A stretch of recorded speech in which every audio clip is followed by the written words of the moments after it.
बजरंग सोनवणे खासदार व्हावे यासाठी मनोज जरांगेंच्या गावकऱ्यांनी नवस केला होता।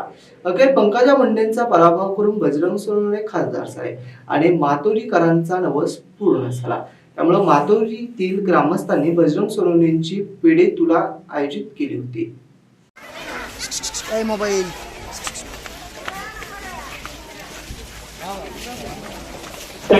समोर महबूब भाई शेख यांचं या ठिकाणी आगमन झालेलं आहे। त्यांचंही संस्थेच्या वतीने स्वागत आहे।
कार्यक्रमाचा आनंद घेतलेला सर्वांना।